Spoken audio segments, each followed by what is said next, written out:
on va parler de la polémique du commentateur RTS et du bobber israélien. Polémique à laquelle les médias n'ont pas trouvé de nom réducteur, mais rigolo, genre le bobsleigh israélo-palestinien. Non, on pourrait, mais non. Apparemment, l'ambiance est un peu tendue. Alors que si on dézoome, on remarque que c'est marrant. Je veux dire, on a réussi à importer le conflit israélo-palestinien jusque dans une épreuve de bob à 2. Ça, on l'avait pas vu venir. Hein. On pensait qu'on était pépère à la montagne, à regarder d'autres blancs qui savent pas courir vite ou sauter haut. Et bam, le Proche-Orient fait du ski. Ah, maintenant, même dans les pistes de luge, on s'engueule sur Gaza. Décidément, on vit une époque formidable. Époque dans laquelle je me réjouis déjà de lire les commentaires sous cette chronique pas du tout délicate. C'est faux. Allez, c'est parti. Y a rien qui va dans cette histoire. Il vaut mieux en rire parce que tout le monde est zinzin. Reprenons dans l'ordre. Lundi, notre collègue de la RTS, Stéphane Rena, commentait la deuxième manche de bobsleigh à 2. Et au moment de la descente du bob d'Israël, il a décidé de parler de la présence discutable du pilote israélien aux Jeux Olympiques. En effet, Stéphane Rena questionnait le 2 poids 2 mesures du CIO. Et que d'un côté, les athlètes russes qui ne peuvent pas se présenter aux Jeux s'ils soutiennent publiquement la guerre en Ukraine, et de l'autre, le bobber israélien qui est là, sur la piste, et qui assume parfaitement sur ses réseaux sociaux d'être pro-guerre à Gaza. Et vous noterez que j'ai dit guerre. Et pas un autre mot qui commence par G. Et non, c'est pas Gland ou Godemiché, l'autre mot si jamais Lucas. Parce que ce qui a déclenché la polémique, c'est ça. Madame Edelman, première participation aux Jeux Olympiques, qui a posté plusieurs messages sur les réseaux sociaux en faveur du génocide à Gaza. On rappelle que génocide, c'est le terme employé par la commission d'enquête de l'ONU sur la région. Aïe, Stéphane, non. Sortie de piste au premier virage. Citer une commission d'enquête de l'ONU, mais en 2026, qu'est-ce que ça vaut une enquête d'experts face à un avis ? Rien. La preuve, la séquence a été repostée sur Internet, ce qui a permis d'avoir l'avis de la seule commission d'enquête valable aujourd'hui, les sections commentaires. Et bien sûr, on a les deux camps habituels qu'essaye d'ériger Stéphane Rena, soit en méchant antisémite, soit en héros de la cause palestinienne. Dommage que ce soit pas un sport, la récupération politique, il y a des médailles qui se perdent.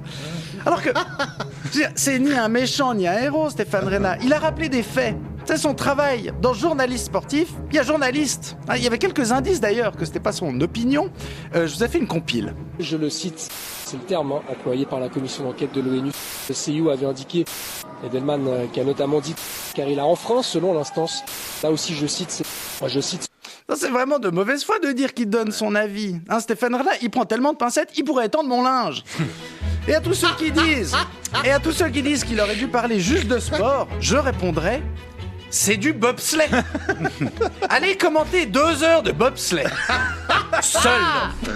C'est 70 fois la même piste qui est refaite de moins en moins bien. Forcément, tu finis par causer d'autres trucs. Parce que c'est nul le bob à 2. Un des gars, il sert à rien à part pousser comme un débile au début. Après, il doit se cacher au fond d'un vibro métallique qui est lancé à 130 km/h. Mais que l'autre gars pilote juste avec des ficelles. Et en plus, il a parlé de sport, Stéphane Rena. En tout cas, Madame Edelman a réalisé le 26e et dernier temps. Mais bon, tout ça pour ça. Mais bon, si vraiment les gens veulent parler que de sport, ok, alors parlons sport. C'est qui a gagné le bob à 2 Vous voyez, tout le monde s'en fout. Alors, si jamais c'est Johannes Lochner et Georg Fleischauer qui ont fini premier, ils sont allemands. Et là, les pros israéliens n'ont pas gueulé comme quoi ils sont pas rancuniers. Là, en fait, ce qui m'énerve dans cette histoire, c'est que tout le monde est de mauvaise foi. Je veux dire, on l'a vu, Stéphane Rena a parlé de sport et sans donner son opinion. Puis on lui tombe dessus parce qu'il serait pas factuel sur Gaza. Alors que son erreur factuelle, elle est pas là. Oui, parce qu'il y en a une que personne n'a remarqué jusque-là. Peut-être parce qu'elle est dans la première phrase de Stéphane Rena. Madame Edelman, première participation aux Jeux Olympiques. Non, Adam Edelman, il a aussi fait les JO 2018 en skeleton. Voilà. Donc si vous voulez accuser les gens sportifs de mal faire leur boulot, faites-le bien. Voilà. En Suisse, cette histoire est compliquée, surtout parce que Stéphane Rena travaille à la RTS, qu'on est à 3 semaines de vous savez quelle initiative. Alors évidemment, la direction s'est distinguée par sa réaction, dont l'objectif était tout à fait réaliste. Ne pas fâcher les gens qui sont de toute façon déjà fâchés contre la RTS. Donc ils ont supprimé la séquence du replay au lieu de défendre Stéphane Reyna. Alors, on jette un peu le collègue sous le bob comme ça. Pour la direction, l'information, bien que factuelle, est problématique en raison de sa longueur, puisque Stéphane Reyna a parlé de politique pendant 2 minutes, soit toute la descente des bobbers israéliens. Bon, ils avaient qu'à aller plus vite. C'est quand même pas de la faute de Stéphane Reyna s'ils sont nuls.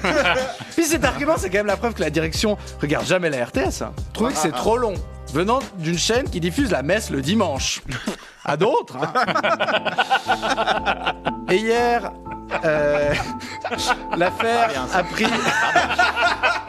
Enchaîne. Et hier, l'affaire a pris une autre dimension quand le comité olympique d'Israël a demandé officiellement à la RTS de s'excuser. Ouais. Mais ça va l'équipe. Si jamais, le plus simple pour que les gens parlent pas de violation du droit international, c'est de pas violer le droit international.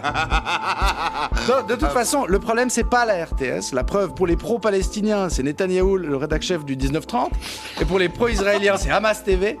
Non, le truc c'est qu'Israël-Palestine, c'est plus un sujet de discussion, mais c'est devenu un sujet d'engueulade. Et surtout, le vrai problème dans tout ça, c'est que le bobsleigh, c'est très chiant. Quelle indignité. Je suis pas venue ici pour souffrir, ok?